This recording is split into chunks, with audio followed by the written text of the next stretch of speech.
آج کے تقریر کا موضوع ہے ہندو دھرم اور مذہب اسلام میں یکسانیت۔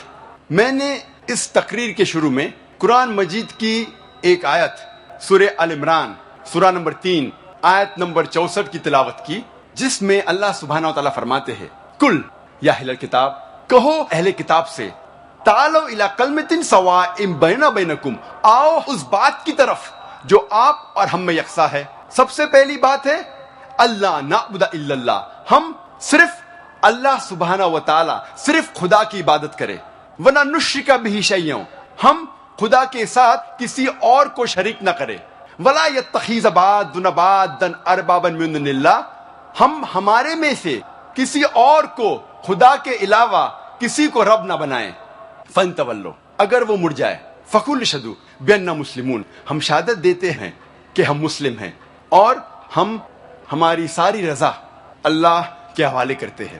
یہ قرآن مجید کی آیت کہتی ہے کل یا اہل کتاب، کہو اہل کتاب سے، یہود اور نصارہ سے۔ یہ آیت خصوصاً اہل کتاب کے لیے ہے، لیکن عام طور پہ یہ کوئی بھی غیر مسلمان کے لیے استعمال کی جاتی ہے۔ اللہ فرماتے ہیں تعالو الی کلمۃ سواء بیننا و بینکم، آؤ اس بات کی طرف جو آپ اور ہم میں یکساں ہے۔ سب سے پہلی بات اللہ نعبد الا اللہ، ہم صرف ایک خدا کی عبادت کریں۔ کوئی بھی مذہب، کوئی بھی دھرم سمجھنے کے لیے ہمیں دھرم کے ماننے والوں کو نہیں دیکھنا چاہیے، کیونکہ اکثر دھرم کے ماننے والے یا مذہب کے ماننے والے خود نہیں جانتے ان کا دھرم یا ان کا مذہب کیا کہہ رہا ہے۔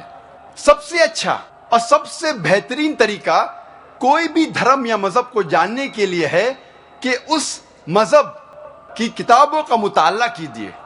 اسی لیے اگر ہم ہندو دھرم کو جاننا چاہتے ہیں تو ہمیں ہندو کو نہیں دیکھنا چاہیے، ہمیں تحقیق کرنا چاہیے ہندو دھرم کی کتابوں کا۔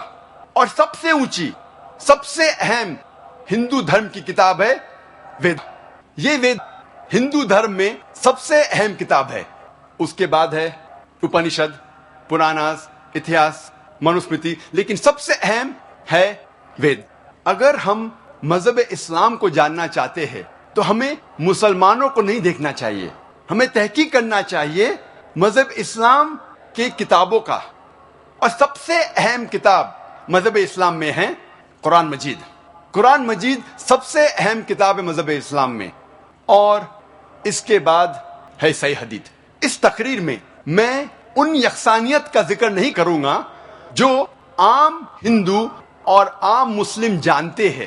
ہم سب جانتے ہیں کہ دونوں مذاہب میں لکھا ہے کہ جھوٹ نہیں بولنا چاہیے، ہمیشہ سچ بولنا چاہیے، چوری نہیں کرنا چاہیے، ڈاکہ نہیں ڈالنا چاہیے، غلط بات نہیں بولنا چاہیے، ایمانداری سے پیش آنا چاہیے۔ یہ چیزیں جو عام ہندو اور مسلمان جانتے ہیں، میں اس کا تذکرہ اس تقریر میں نہیں کروں گا۔ میں صرف ان یکسانیت کا ذکر کروں گا جو عام ہندو اور عام مسلم نہیں جانتے کہ یہ دونوں مذاہب میں موجود ہے، دونوں دھرموں میں موجود ہے۔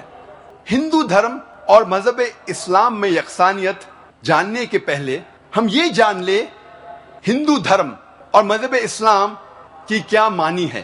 یہ لفظ ہندو یہ ایک جغرافیکل ڈیفینیشن ہے، جغرافیکل ڈیفینیشن ہے، علاقے کے اعتبار سے تعریف ہے۔ اور ہندو اسے کہتے ہیں وہ لوگوں کو جو انڈس ندی کے پاس رہتے ہیں یا سندھو ندی کے پاس رہتے ہیں۔ ہسٹورینز کہتے ہیں کہ یہ لفظ ہندو سب سے پہلی بار استعمال کیا تھا عربوں نے جب وہ ہندوستان آئے۔ کچھ ہسٹورینز یہ بھی کہتے ہیں کہ یہ لفظ پرشینز نے استعمال کیا تھا جب وہ ہندوستان میں آئے ہمالیہ کے اور سے۔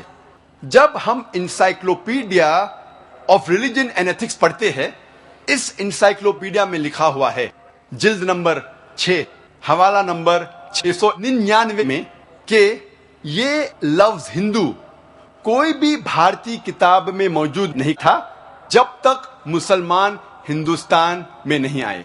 اور پنڈت جواہر لال نہرو کہتے ہیں اپنی کتاب میں دا ڈسکوری آف انڈیا صفحہ نمبر 74 اور 75 میں کہ جب ہم تحقیق کرتے ہیں یہ لفظ ہندو سب سے پہلی بار ایک تانترک میں آتا ہے 8ویں صدی میں، اور سب سے پہلی بار جب استعمال کیا گیا اس کے معنی تھے لوگوں کے لیے، دھرم کے لیے کبھی بھی استعمال نہیں کیا گیا، دھرم کے لیے استعمال حال ہی میں کیا جا رہا ہے۔